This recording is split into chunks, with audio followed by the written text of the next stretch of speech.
జోహార్ అమరవీరులకు జోహార్ అమరవీరులకు జోహార్ అమరవీరులకు అమరే కమర ఎల్లన్న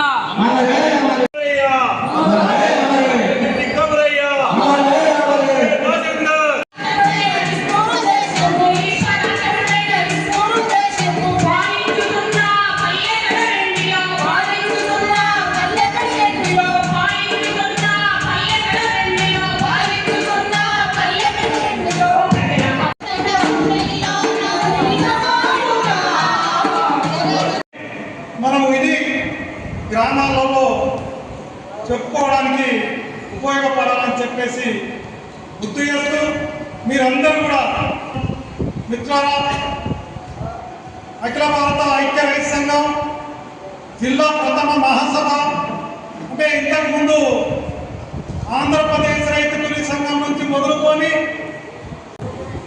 దాదాపు ఈ ప్రాంతంలో 30-35 సంవత్సరాల నుంచి అనేక పోరాటాలు చేసిన చరిత్ర ఈ రైతు సంఘానికి ఉంది. కాబట్టి ఈరోజు బోర్తాడ్ మండల కేంద్రంలో పసుపు పోవడం అయితే ఏంటి, ఎర్రజొన్నల పోరాటం అయితే ఏంటిది. కాబట్టి ఆ పోరాటం రాష్ట్ర వ్యాప్తంగా ఇతర జిల్లాలు కూడా ఇతర రాష్ట్రాలు కూడా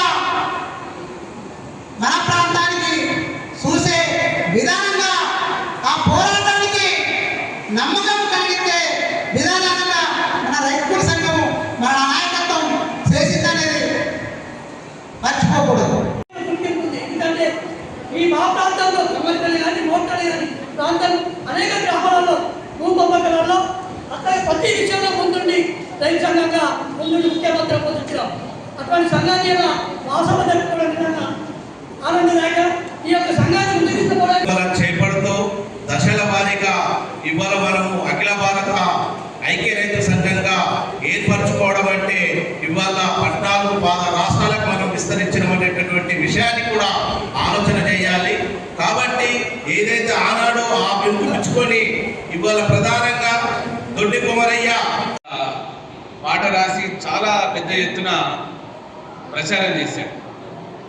ఈ దేశము ఎవడిదిరా, ఈ దేశం మనదేరా, ఈ దేశం ఎవడిదిరా, ఈ దేశం మనదేరా, దుక్కులు దున్నిన రైతుది, ఆ మొక్కలు నాటిన కూలిది, దుక్కులు దున్నిన రైతుది, మొక్కలు నాటిన కూలిది, రెక్కలు తప్ప ఆస్తులు లేని కార్మికులది కార్మికులది, ఈ కార్మికులది కార్మికులది. అసలు ఎవరైనా ఈ దేశంలో ఇంత స్పష్టంగా కమ్యూనిస్టు భావజాలం తప్ప ఎవరైనా ఈ దేశం ఎవరిది, దేశం మనది అనుకుంటే అనేకటువంటి వాళ్ళందరూ బయటికి రావాలని చెప్పి పెద్ద ఎత్తున పాట రాశారు.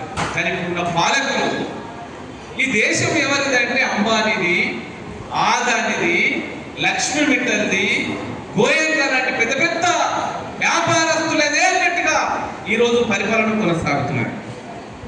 అందుకని ఈ దేశంలో ఉండేటటువంటి 95 లక్షల కోట్లు అప్పులు చేసి పెట్టిండు.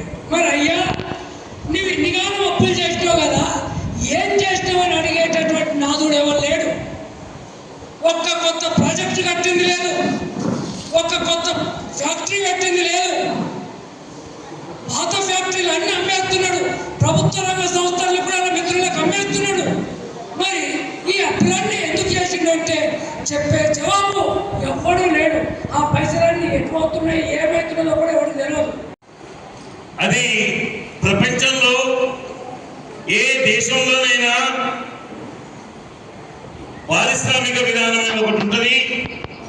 వ్యవసాయ రంగానికి చెంది వ్యవసాయ రంగానికి సంబంధించిన విధానాన్ని కలిగి ఉండాలి. కానీ మన భారతదేశంలో సమగ్ర వ్యవసాయ విధానం కేంద్ర ప్రభుత్వం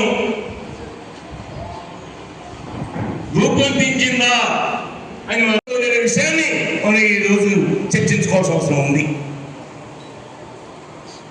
అయ్యా, 10 లక్షల ఎకరాల భూముల్ని తెలంగాణ సాయుధ రైతాంగ పోరాటం సాధించిన విషయాన్ని ఈరోజు మనం మనలో ఉంచుకోవాలి, చర్చించాలి, ఆ స్ఫూర్తిని పొందాలి.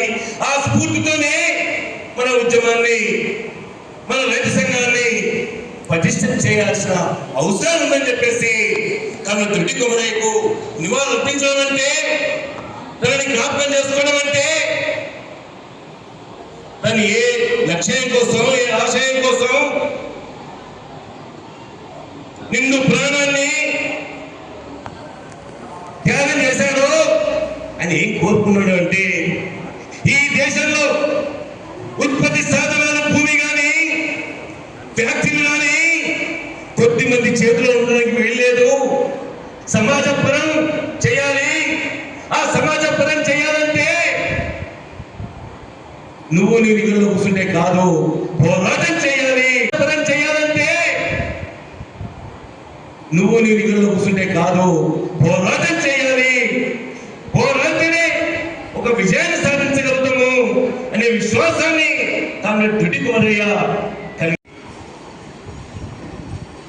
పనిచేసే వాళ్ళే రాజ్యాన్ని ఏలాలి అని చెప్పిండు.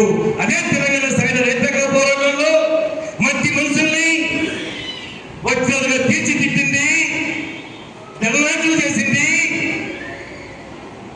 తొరల్ని ఊరు నుంచి పారగొట్టింది.